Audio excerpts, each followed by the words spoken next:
punya temen, dia itu buka coffee shop yang di tanahnya itu kayak ada pohon yang ganggu pembangunannya di waktu itu. Dia coba berkali-kali nebang, tapi susah banget Nat. Sampai akhirnya dia maksa nebang itu pohon biar coffee shopnya tuh pembangunan bisa jalan lagi. Dan ternyata setelah dia nebang pohonnya, dia ngalamin kejadian mistis di coffee shopnya itu. Tapi ternyata kan di setiap tempat tanpa kita sadar ya ada gitu kan satu barang atau apapun yang nggak boleh kita apa-apain. Karena bisa jadi ya barang itu atau benda itu ya keramat di tempatnya. Zaman-zaman udah beres covid, sekitar tahun 2022an awal, teman gue ini berencana bikin coffee shop. Sebut aja nama teman gue Rino. Dia tuh tahun lalu berarti kan ini kejadiannya, umurnya 23 tahun lah. Dia dulu kerja awalnya di salah satu agensi, cuman pas di akhir tahun 2021 dia tuh kena PHK karena dia pusing banget, dia stres banget, dan sebenarnya juga dia orang kaya. Akhirnya dia minta modal sama bokapnya buat bikin coffee shop sendiri. Dia minta setengah modal dari bokapnya, sisanya dia ngurus sendiri. Dari sisa modalnya, perintilan alat-alatnya, sampai tempat pun dia riset sendiri, dia nyari sendiri di mana.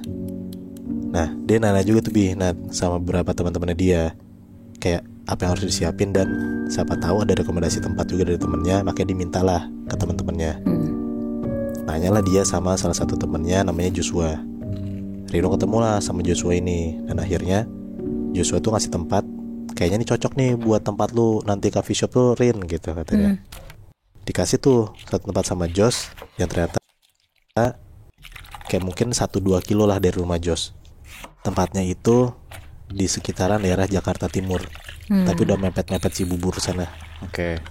Nah si Joshua bilang tanahnya itu tuh kosong lama, daripada nggak dipakai, mending Rino nyewa di sana dan bangunlah coffee shop di sana.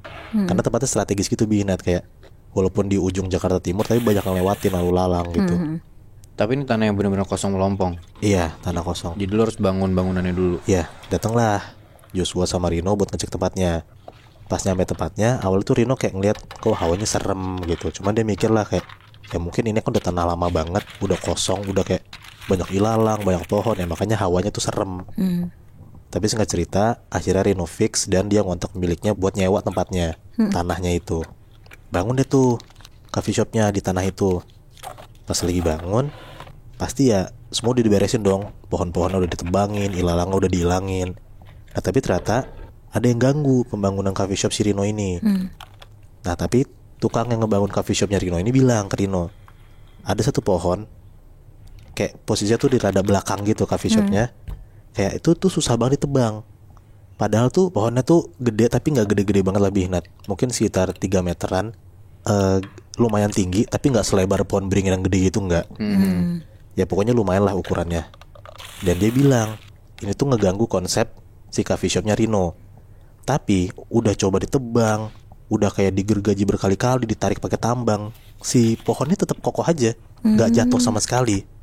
Tapi Rino bilang ya kayak ya mau gak mau ya gue harus nebang si pohon ini gimana pun caranya pak. Dia bilang kayak gitu ya, karena di konsep coffee shop gue yang gak ada si pohon ini. Dia kalian berkali-kali sampai pada akhirnya dipaksa tuh sama tukang-tukang Rino buat si pohon itu hilang buat tebang. Dan alhasil hilang tuh pohonnya. Tapi nggak tahu ya sampai akar-akar atau enggak. Tapi yang jelas setelah pohonnya hilang, tanah tuh langsung diisi kayak tekel-tekel gitulah, diisi sama bangunannya. Akhirnya udah tuh pohonnya hilang, mulailah pembangunannya. Setelah ngelewatin fase pembangunan sekitar 1 bulan 2 bulanan, si tukangnya tuh bilang ada kendala, tapi nggak gede-gede banget, jadi santai. Kata si tukangnya bilang ke Rino, sekitar 1-2 bulanan, akhirnya coffee shopnya jadi.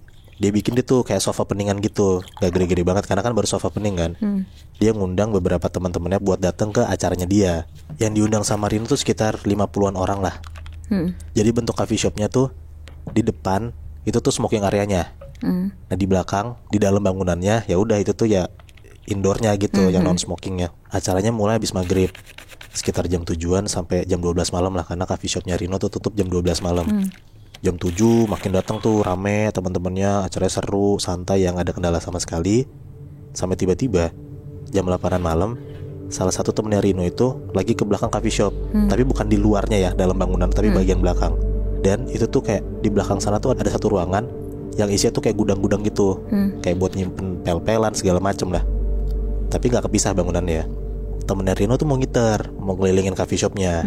Tiba-tiba pas dia ngelewatin ruangan itu, si temennya ini kesurupan. Sebut aja nama teman Rino ini Ajeng ya yang kesurupan. Si Ajeng ini tiba-tiba kesurupan Bi, Nat. Ajeng teriak-teriak tuh dari dalam coffee shopnya. Dan Rino dan teman-teman itu lagi pada di luar. Jadi di dalam coffee shop tuh cuma ada Ajeng dan barista-baristanya doang. Ya kaget lah semua dengar ada Ajeng teriak dari dalam kan. Nyamperin tuh anak-anak semua masuk ke dalam. Dan semua orang lihat Ajeng tuh kesurupan. Dan posisi kesurupan tuh serem banget Bi, Nat.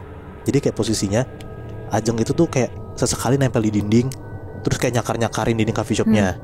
Nah abis nyakarin dindingnya, Ajeng tuh langsung kayak nyakar-nyakarin lantai gudangnya. Dia tuh ngorek-ngorek gitu loh.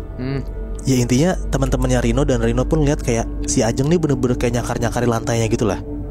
Di sini posisinya mereka semua yang ada di sana ya bingung harus gimana, karena basicnya tuh Rino and the Gang tuh anak-anak party gitu loh, kayak nggak deket sama agama. Nah beberapa teman-teman Rino tuh cuma bilang kayak, ayo Jeng bangun, sama ngasih minum, nenangin. Pokoknya ya mereka juga gak berbuat apa-apa dan gak mengubah apapun juga gitu sebenarnya. Rino pusing banget, langsung disamperin tuh sama Joshua, diajak keluar, ngajak ngobrol tuh si Joshua ke Rino. Ceritalah di luar tuh kayak si Rino tuh, gue pusing banget Jos anjing, padahal ini soft opening gue kenapa tiba-tiba chaos, bla bla bla segala macem. Ditambah kesurupan Ajeng tuh gak berubah-berubah, posisinya tetap nyakarin lantainya aja. Saking bingungnya Rino, akhirnya ya Joshua ngidein buat nelpon orang tua Joshua. Karena posisinya kan coffee shopnya si Rino ini gak jauh dari rumahnya Joshua kan. Akhirnya dia bilang kayak, lu mau gak gue telepon bokap gue, siapa tahu dia bisa ngebantu. Karena kan di sini anak-anak kecil semua umur 20-an tahun gitu kan. Maulah si Rino ini. Nah singkat cerita, sekitar jam 9-an kurang, orang tua Joshua datang. Tapi yang datang tuh cuma bokapnya doang, nyokapnya gak datang. Bokapnya itu ngebawa temennya yang emang ternyata orang pinter. Datanglah mereka berdua ke coffee shopnya Rino. Pas bokap sama temennya itu masuk ke kawasan coffee shopnya Rino, hal pertama yang dilihat sama bokapnya Joshua ini adalah ngeliat ke belakang. Maksudnya adalah dia ngeliat pohonnya tuh ada apa enggak. Kirain bokapnya Joshua pohonnya ini gak ditebang sama Rino, tapi ternyata hilang. Ditanya langsung sama bokapnya Jos, pohon yang di belakang mana no? Kamu tebang? Iya om aku tebang, soalnya aku gak mau ada pohon itu. Nah denger Rino ngomong kayak gitu, si bokap Joshua tuh bener-bener kaget. Dan dia tuh langsung ngomong lah kayak, aduh gawat ini mas. Ngomong ke temennya ini yang orang pinter ini. Si orang pinter ini langsung nyamperin Ajeng. Dia tuh intinya mau nyelamatin Ajeng dulu lah, biar temennya si Rino dan Joshua ini gak kesurupan dulu, biar beres dulu. Nah habis itu orang pinternya ini, teman bokapnya Joshua, ngomong ke bokap Joshua kayak, pokoknya ada di sini nih pak. Makanya temennya Josh kesurupan dan ngorek-ngorek lantainya. Gitu, nangkep gak? Jadi kayak pohonnya itu ternyata ada di bawah lantai si gudang ini. Rino denger lah di situ kan, dia kaget banget dan dia tuh nggak tahu sama sekali akan kejadian pohon ini kayak ternyata nggak boleh ditebang segala macam, karena kan dia orang baru daerah situ kan. Rino nanya lah ke orang pinter ini, si temennya bokapnya Joshua kayak, sebenarnya pohon itu kenapa dan kenapa tiba-tiba Ajeng kesurupan dan ngorek-ngorekin lantai situ. Orang pinter dan bokapnya Joshua tuh ngomong kalau ternyata pohon itu tuh emang pohon keramat. Katanya sepanjang jalan rumah Joshua, coffee shop, pokoknya sepanjang jalan daerah situ tuh itu tuh dijagain sama penunggu yang tinggal di pohon tempat coffee shopnya Rino ini. Dan sosok ini tuh kayak emang udah ngisi tanah inilah. Karena kan tanahnya kan udah lama kosong. Makanya si sosok ini emang nyaman tinggal di situ. Nah sosoknya ini kata si orang pintar itu bentukannya kayak tinggi, gede, berbulu, lidahnya panjang, pokoknya serem lah intinya. Jadi kayak kalau misalnya orang-orang yang tinggal di daerah sini emang gak pernah diganggu, karena emang basicnya si sosok ini tuh nggak ngeganggu orang-orang yang emang lama tinggal di sana, penjaganya. Tapi kalau misalnya ada orang-orang baru atau kayak ada orang yang mau ngusik tempatnya dia, jadi ngeganggu. Apalagi Rino ini mau ngancurin rumahnya dia, pohon ini. Ya makanya pas soft opening itu dihancurin lah sama si sosok ini. Pas pohonnya itu ditebang, kata si orang pinter ini bilang kayak penunggunya marah banget. Dan dia ngeliat ada temennya si Joshua sama Rino tuh emang rentan, si Ajeng ini. Makanya dimasukin tuh sama si sosok ini. Karena sebenarnya di dalam tanah itu akar-akarnya masih ada Nat. Masih nyisa gitu loh. Jadi sosok ini tuh emang pengen kasarannya mau nyelamatin rumahnya. Karena kan emang cuman pohonnya doang yang hilang, akarnya masih ada dan ditutupin sama bangunan. Komunikasilah si orang pinter ini sama si sosok yang ada dalam badannya Ajeng. Singkat cerita, Ajeng udah disembuhin, sosoknya tuh udah keluar dari badannya Ajeng. Abis itu bagian pohon yang sekarang jadi gudang itu dijebolin Nat. Nah yaudah tuh akhirnya sekarang coffee shopnya Rino tuh direkonstruksi ulang lah. Di bagian belakang, di bagian gudangnya tuh dihancurin. diruntuhin biar pohon yang emang tempat tinggal si dalam tanda kutip sosok ini itu tuh pohonnya bisa tumbuh lagi, Bi, Nat. Jadi kasarannya kayak coffee shop itu tinggal setengah karena di belakangnya emang dibiarin tanah aja biar si pohon itu ada lagi. Itu berarti emang perjanjian antara si sosok ini sama orang pinter ini ya, Moy? Itu yang dia pengen ya? Sebenarnya gue nggak tahu, Nat, tapi mungkin si orang pinter ini mungkin kayak ngasih saran ke Rino. Daripada coffee shop lo kenapa-napa, ya udah win-win solutionnya adalah pohonnya ada, coffee shopnya pun juga ada. Gitu, makanya si gudangnya tuh dijebolin. Agak kurang ajar sih menurut gue ngelihatnya dari yang nyewain tanahnya nih, yang punya tanahnya agak kurang ajar juga, Moy. Dia nggak bilang kan kalau ada pohon keramat di situ. Karena ada beberapa coffee shop ataupun bangunan yang kalau misalkan lu pernah lihat gak sih dalam coffee shop ada satu pohon gede yang dibiarin.